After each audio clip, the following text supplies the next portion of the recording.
હાય, hello friends, કેમ છો? જય શ્રી કૃષ્ણ. હું છું દીપ્તિ બારાઈ અને તમે જોઈ રહ્યા છો દીપ્તિ બારાઈસ કિચન. ફ્રેન્ડ્સ, શિયાળાની સિઝન શરૂ થઈ ગઈ છે. માર્કેટમાં મેથીની ભાજી, પાલકની ભાજી, ગાજર ખૂબ જ સારા પ્રમાણમાં મળવા લાગ્યા છે. આપણે પણ શિયાળામાં મેથીની ભાજી, પાલકની ભાજીનું શાક અવારનવાર કરતા હોઈએ છીએ. મેથી પાલકના થેપલા પણ બનાવતા હોઈએ છીએ. અગાઉ મેં પણ મારા આગળના એપિસોડમાં રાગી ઢેબરા ઠંડીને અનુરૂપ બતાવેલા જ છે. પરંતુ ફ્રેન્ડ્સ, આજે હું તમને મારા મેઇન ઇન્ગ્રીડિયન્ટ્સ રાગી સાથે મેથીની ભાજી, પાલકની ભાજી સાથે ઘણા બધા ગ્રીન વેજીટેબલનો ઉપયોગ કરીને ગુજરાતીઓને ભાવતા મુઠિયા તદ્દન યુનિક રીતે બતાવવા જઈ રહી છું, જેનું નામ છે રાગી મુઠિયા. ફ્રેન્ડ્સ, આ મુઠિયા બનાવવા માટે મેં રાગીની સાથે જુવારનો લોટ, જવનો લોટ, બાજરીનો લોટ, ચણાનો લોટ આ બધા લોટનો ઉપયોગ કર્યો છે. ફ્રેન્ડ્સ, આપણે સારી તંદુરસ્તી જાળવવા માટે ઘઉં અને ચોખા ઉપરાંત બાજરી, જુવાર, ચણાનો લોટ એ બધા ઉપયોગ કરવા ખૂબ જ જરૂરી છે. ફ્રેન્ડ્સ, રાગીમાં તો કેલ્શિયમની માત્રા સારા પ્રમાણમાં હોય છે. સાથે જુવાર અને બાજરીના લોટમાં પણ ફાઇબર અને પ્રોટીન સારા પ્રમાણમાં હોય છે. માટે એનો આપણે ઉપયોગ કરવો ખૂબ જ જરૂરી છે. જુવાર, બાજરી, ચણાનો લોટ, જવનો લોટ વેટ લોસ કરવા માટે પણ ખૂબ જ જરૂરી છે. આ બધા લોટમાં ફેટની માત્રા પણ ખૂબ જ ઓછા પ્રમાણમાં હોય છે. માટે આપણે ડેલી ડાયટમાં આ બધા લોટનો ઉપયોગ કરવો ખૂબ જ જરૂરી છે. તો ચાલો ફ્રેન્ડ્સ, આપણે ઘણા બધા ગ્રીન વેજીટેબલ સાથે અને આ બધા લોટ સાથે નવા જ પ્રકારના મુઠિયા બનાવવાનું શરૂ કરીએ, જેનું નામ છે રાગી મુઠિયા.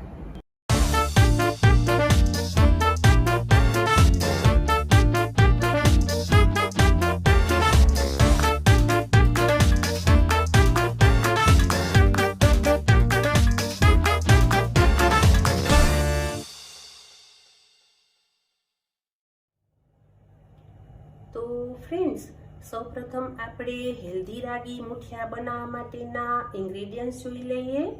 એના માટે 1 બાઉલ રાગીનો લોટ, 1 બાઉલ જુવારનો લોટ, 3/4 કપ જવનો લોટ, હાફ બાઉલ ચણાનો લોટ, હાફ બાઉલ બાજરીનો લોટ, 1 બાઉલ ઝીણી સમારેલી કોથમરી અને ફુદીનાને લીધેલા છે, 1 બાઉલ ઝીણી સમારેલી પાલકની ભાજી, હાફ બાઉલ ઝીણું સમારેલું ગ્રીન કેપ્સિકમ લીધેલું છે, 1 બાઉલ ઝીણી સમારેલી મેથીની ભાજી, હાફ બાઉલ ઝીણું ખમણેલું દેશી ગાજર લીધેલું છે, 7 થી 8 નંગ મીઠા લીમડાના પાનને ઝીણા સમારીને લીધેલા છે, હાફ બાઉલ દહીં લીધેલું છે, 1 ટેબલસ્પૂન ગરમ મસાલો, 1 ટીસ્પૂન બેકિંગ સોડા, 1 બાઉલ ખમણેલી દૂધી લીધેલી છે, હાફ બાઉલ ખમણેલું લીલી હળદર લીધેલી છે, જરૂર મુજબ તેલ, પિંચ ઓફ હિંગ, જરૂર મુજબ લાલ મરચું પાવડર, ધાણા જીરું પાવડર, હળદર પાવડર અને જરૂર મુજબ સિંધવ નિમક.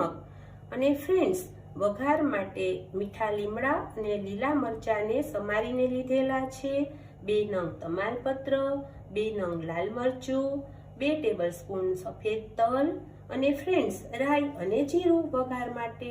અને ફ્રેન્ડ્સ, જરૂર મુજબ પાણી લઈશું. તો ફ્રેન્ડ્સ, સૌપ્રથમ આપણે રાગી મુઠિયા બનાવવા માટે એક લોટ તૈયાર કરી લઈએ. ફ્રેન્ડ્સ, એના માટે એક બાઉલમાં સૌપ્રથમ રાગીનો લોટ એડ કરીશું. ફ્રેન્ડ્સ, રાગીનો લોટ કેલ્શિયમથી ભરપૂર છે. સાથે રાગીમાં ફાઇબર અને પ્રોટીન પણ સારા પ્રમાણમાં હોય છે. ત્યારબાદ જુવારનો લોટ એડ કરીશું.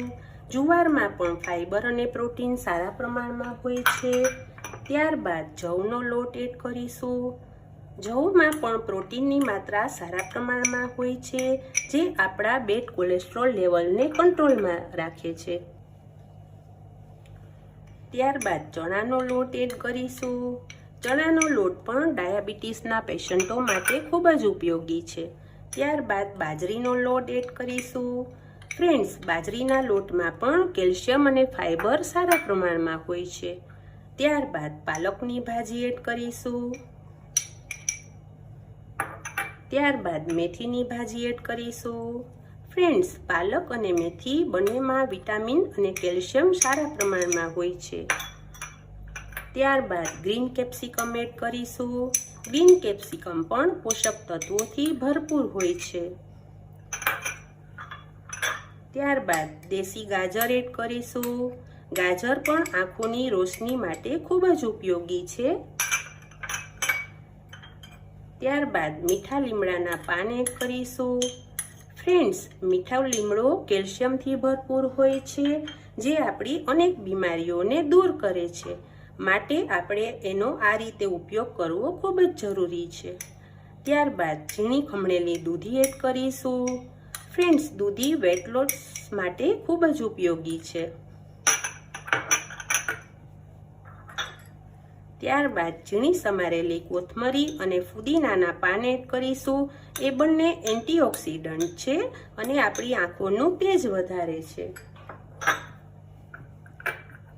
ત્યારબાદ લીલી હળદર એડ કરીશું. ફ્રેન્ડ્સ, શિયાળામાં હળદર સારા પ્રમાણમાં આવે છે, માટે એનો ઉપયોગ કરવો ખૂબ જ જરૂરી છે. લીલી હળદર આપણા બ્લડને પણ શુદ્ધ કરે છે અને લીલી હળદર પોષક તત્વોથી ભરપૂર હોય છે. ત્યારબાદ pinch of baking soda add કરીશું.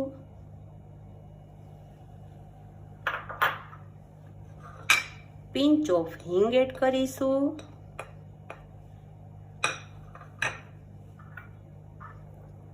ત્યારબાદ હાફ બાઉલ દહીં એડ કરીશું.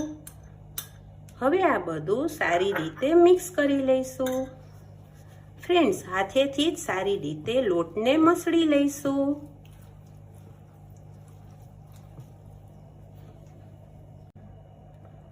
ફ્રેન્ડ્સ, થોડું મિક્સ થયા બાદ હવે આપણે એમાં આ મસાલા એડ કરીશું. જરૂર મુજબ સિંધવ નિમક એડ કરીશું. જરૂર મુજબ ધાણા જીરું પાવડર એડ કરીશું. જરૂર મુજબ લાલ મરચું પાવડર એડ કરીશું. જરૂર મુજબ હળદર પાવડર એડ કરીશું. 1 ટેબલસ્પૂન ગરમ મસાલો એડ કરીશું.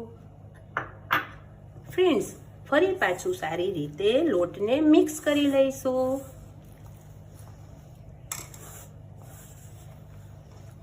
આ રીતે મિક્સ થયા બાદ જરૂર મુજબ થોડું પાણી એડ કરીશું. થોડું જ પાણી એડ કરીશું.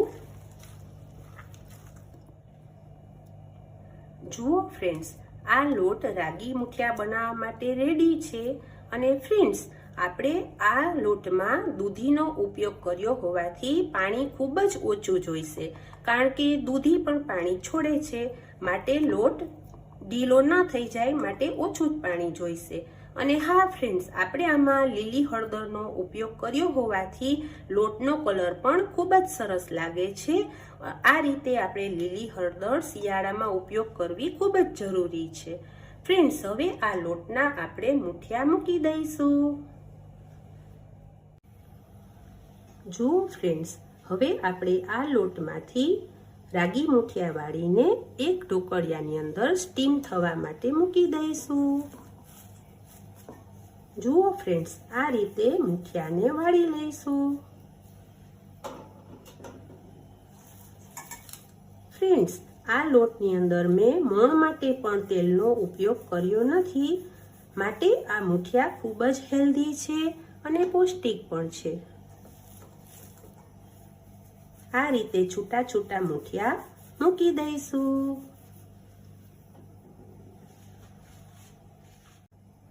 જુઓ ફ્રેન્ડ્સ, આ રાગી મુઠિયા સ્ટીમ થવા માટે રેડી છે.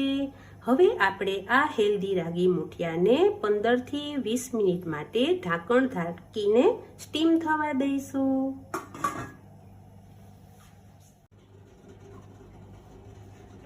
જુઓ ફ્રેન્ડ્સ, 15 થી 20 મિનિટ બાદ હવે આપણે આ મુઠિયાને ચેક કરી લઈશું. જુઓ ફ્રેન્ડ્સ, આ મુઠિયા બનીને રેડી છે. હવે આપણે આ મુઠિયાને એક પ્લેટમાં કાઢી લઈશું.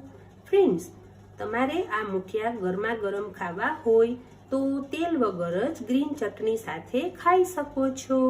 અને હા ફ્રેન્ડ્સ, આ મુઠિયા હું તમને થોડા તેલમાં વઘારીને પણ બતાવું છું. જુઓ ફ્રેન્ડ્સ, આ હેલ્ધી રાગી મુઠિયા ઠંડા થઈ ગયા છે. હવે આપણે આ રાગી મુઠિયાને નાના નાના પીસમાં કટ કરી લઈશું. આ રીતે બધા મુઠિયા કટ કરી લઈશું.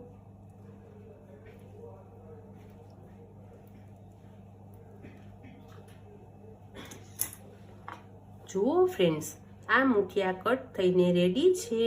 હવે આપણે આ મુઠિયાને વઘારીશું.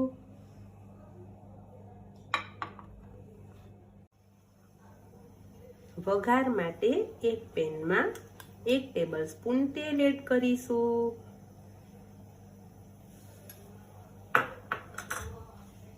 થોડું તેલ એડ કરીશું.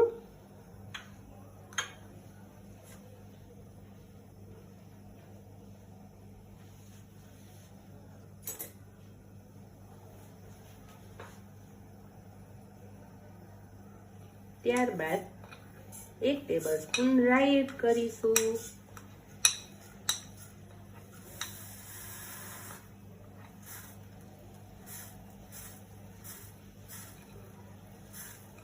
ત્યારબાદ જીરું એડ કરીશું.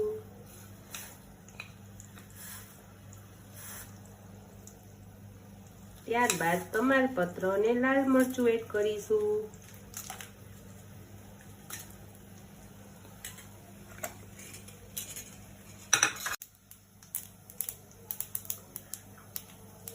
ત્યારબાદ પિંચ ઓફ હિંગ એડ કરીશું. ત્યારબાદ લીમડો અને લીલું મરચું એડ કરીશું.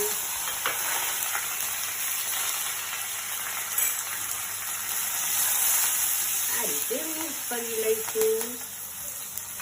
ત્યારબાદ 2 ટેબલસ્પૂન વ્હાઈટ તલ એડ કરીશું. ફ્રેન્ડ્સ, કાચા તલમાં પણ કેલ્શિયમની માત્રા સારા પ્રમાણમાં હોય છે, માટે એનો ઉપયોગ કરવો ખૂબ જ જરૂરી છે.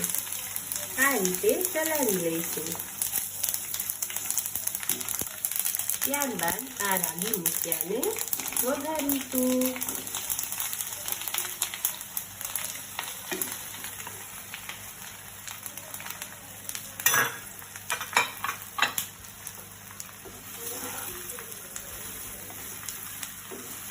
હવે આ રાગી મુઠિયાને સારી રીતે મિક્સ કરી લઈશું.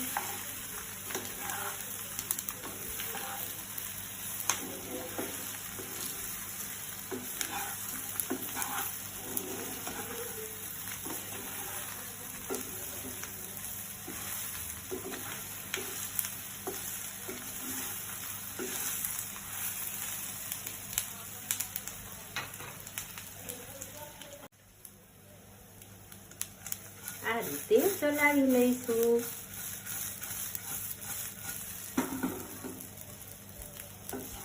ફ્રેન્ડ્સ, આ રાગી મુઠિયા વઘારીને રેડી છે. હવે આપણે આ મુઠિયાને સર્વ કરીશું.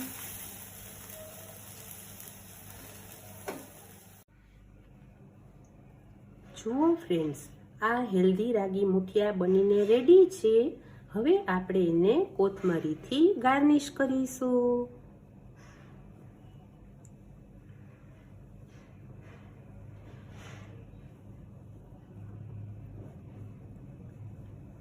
જુઓ ફ્રેન્ડ્સ, આ યમ્મી રાગી મુઠિયા બનીને રેડી છે. આ રાગી મુઠિયાને ગ્રીન ચટણી અને આ રેડ ચટણી જે વિન્ટરમાં લાલ મરચાં આવે છે એમાં મેં ટમેટું અને થોડી લસણની ચટણી નાખીને આ રેડ ચટણી બનાવેલી છે. એ પણ આ મુઠિયા સાથે ખૂબ જ ટેસ્ટી લાગે છે. તો ફ્રેન્ડ્સ, મારી આ યુનિક રેસીપી રાગી મુઠિયા તમને કેવા લાગ્યા? હા ફ્રેન્ડ્સ, આ રેસીપીમાં મેં મીઠા લીમડાના પાનનો ઉપયોગ કર્યો છે.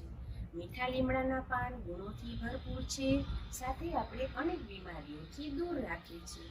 જનરલી આપણે મીઠા લીમડાના પાનને વઘારમાંથી દૂર કરતા હોઈએ છીએ, પરંતુ જો આ રીતે આપણે મીઠા લીમડાના પાનનો ઉપયોગ કરીએ તો આપણે એના ફાયદાઓનો લાભ લઈ શકીએ છીએ. હા ફ્રેન્ડ્સ, આ રેસીપીમાં મેં લીલી હળદરનો પણ ઉપયોગ કર્યો છે. લીલી હળદર ગુણોનો ખજાનો છે. સાથે લીલી હળદર કેલ્શિયમથી ભરપૂર છે. લીલી હળદર આપણા હાડકાની મજબૂતાઈ વધારવા માટે પણ ખૂબ જ જરૂરી છે. હા ફ્રેન્ડ્સ, જો આપણે આ રીતે લીલી હળદરનો ઉપયોગ કરીએ તો આપણે એના ફાયદાઓનો લાભ લઈ શકીએ છીએ. જનરલી બાળકોને પણ આપણે લીલી હળદર સુધારીને આપીએ તો બાળકો એ લીલી હળદર ખાતા નથી, પરંતુ જો આ રીતે તમે લીલી હળદરનો ઉપયોગ કરશો તો બાળકોને પણ એનો ફાયદો ખૂબ જ થઈ શકે છે. તો હા ફ્રેન્ડ્સ, આ રેસીપી તમે બાળકોને અને વડીલોને ચોક્કસથી બનાવીને ખવડાવજો અને મને જણાવજો કે રાગી મુઠિયા તમને કેવા લાગ્યા. હા ફ્રેન્ડ્સ, ફરી પાછી નવી યુનિક રેસીપી લઈને હું તમારી સામે આવીશ. ત્યાં સુધી મને દીપ્તિ બારાઈને રજા આપો. Thank you. જય શ્રી કૃષ્ણ.